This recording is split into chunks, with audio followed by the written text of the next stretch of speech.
Você vê correndo ali, ó, é uma imagem gravada no condomínio onde ela vivia.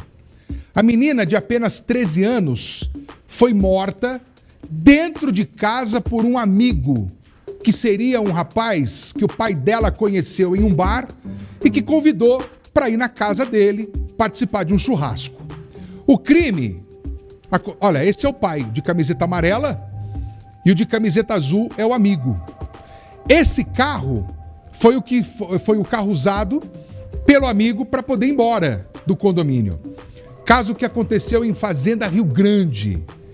O advogado de defesa do principal suspeito disse o seguinte, que existe uma reviravolta nesse caso e que as pessoas irão se surpreender.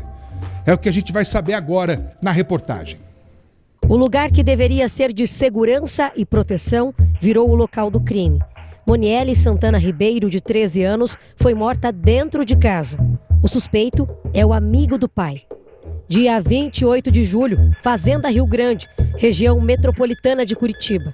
Antes de levar o suspeito para dentro de casa, o pai de Moniele vai com ele ao supermercado comprar os itens para o churrasco. Para a polícia, o pai disse que conheceu José Henrique Pereira Gomes horas antes do churrasco. Na saída da delegacia, ele não quis comentar sobre a morte da filha. O crime teria acontecido enquanto o pai de Moniele estava dormindo. Em depoimento, ele disse que não ouviu gritos da filha. Vizinhos também não escutaram nada durante o crime. Ainda na madrugada, o suspeito foi visto deixando o condomínio. Nestas imagens, aparece o carro do pai de Moniele. Uma vizinha contou que viu o suspeito dirigindo e, quando foi até a casa, encontrou a adolescente morta. José Henrique Pereira Gomes passou a ser procurado pela polícia. Ele se apresentou na delegacia 40 dias após o crime. Na chegada, ficou em silêncio. O José Henrique se manteve em silêncio. Tem muita coisa que ele quer revelar, mas essa revelação vai acontecer no tribunal do júri, no momento adequado. Nesta quinta-feira aconteceu a audiência de instrução do caso no Fórum de Fazenda Rio Grande. Segundo o advogado de José Henrique, ele permaneceu em silêncio na audiência, mas futuramente deve falar sobre o caso. O que nós tivemos ontem na audiência foi uma série de contradições, e nessas contradições que nós tivemos, a própria vizinha dizia que a Moniele, ela dormia numa residência onde o quarto dela ali era um quarto de princesa, digno de um palácio. Quando, na verdade, as imagens do processo demonstram que ela vivia em condição de insalubridade. São coisas aí que, evidentemente, vão chocar. Vai ter uma reviravolta nesse caso, mas no momento adequado, no tribunal do júri, é onde ele vai poder, evidentemente, tirar para fora tudo o que aconteceu naquela data. Pode ser uma estratégia da defesa? Pode ser. Ou o que de fato esse homem tem para dizer que pode colocar uma reviravolta nessa história?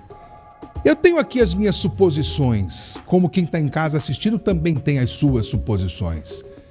Mas o homem disse que conheceu o rapaz naquela noite dentro de um bar, convida o cara para um churrasco. Os dois são flagrados indo até o mercado comprar carne, comprar bebida para esse churrasco. Aqui, ó, essa imagem. O pai dorme com um estranho dentro de casa, com uma filha, criança, dormindo no quarto. Lembra que na época foi dito que o homem, esse tal amigo, falou que a menina era mal educada, que teria brigado com o pai. Ele falou isso lá na delegacia. A menina brigou com o pai e, de repente, eu achei a história muito esquisita. Enfim, ele deu umas declarações que não têm conexão com as perguntas que foram feitas na época. O principal indicativo, e você que é pai, mãe, você que está me assistindo, pode fazer uma reflexão a respeito. Você colocaria uma pessoa que você não conhece dentro da tua casa com a tua filha lá, uma criança, e pior, iria dormir tranquilamente com um estranho dentro da tua casa?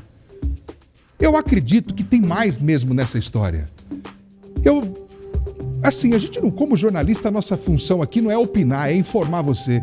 Mas eu tenho na minha cabeça a percepção de que o próprio pai está escondendo alguma informação que é relevante, que deveria ser levado em consideração para a polícia.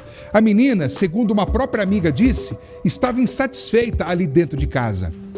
O pai disse que a menina tinha uma vida mais confortável, que vivia bem, mas a nossa produção esteve lá, disse que a menina dormia num colchãozinho no chão ali, disse que o negócio era feio.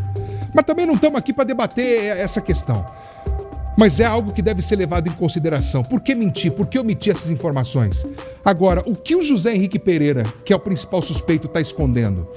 Ele tem alguma coisa que vai ser usada como álibi para ele se livrar dessa encrenca? A defesa tem uma estratégia para colocar um ponto de interrogação durante esse julgamento? Eu queria saber qual seria essa estratégia. Na época, a gente foi atrás até da mulher dele. Conversamos com ela. Ela defendeu o marido. Foi questionada sobre possíveis envolvimentos dele com coisa errada. Ela defendeu o marido. Ficou brava lá. Não gostou das perguntas que nós fizemos. Mas a gente soube que existe curvas ali que precisam ser endireitadas nessa história. É um caso que o Balanço Geral vai seguir acompanhando e eu prometo trazer para você tão logo outras novidades surgirem. De imediato, o que nós temos de novidade é exatamente o que disse o advogado. Quer ver? Ô Ricardo, eu vou pedir pro diretor de TV, pede aí para separar o momento que o advogado fala. Porque essa fala, a gente precisa ouvir com atenção. Até para você relembrar o caso, quando tiver ok, você me sinaliza por gentileza. Porque assim, tá na mão? Então vamos ouvir. Eu vou colocar de novo para você escutar o momento em que o Dr. Jackson Baus fala que o cliente dele, o José Henrique Pereira Gomes, suspeito de praticar o crime, diz que tem novidades que serão ditas no dia do julgamento e que podem colocar um ponto de interrogação gigantesco nessa história. Vamos ouvir.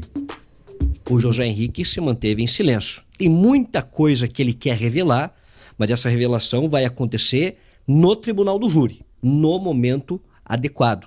Nesta quinta-feira aconteceu a audiência de instrução. Bom, foi isso. É uma fala curta. E o advogado ele diz exatamente isso. Ele vai falar no momento oportuno, no momento adequado. Eu acredito que é uma estratégia da defesa.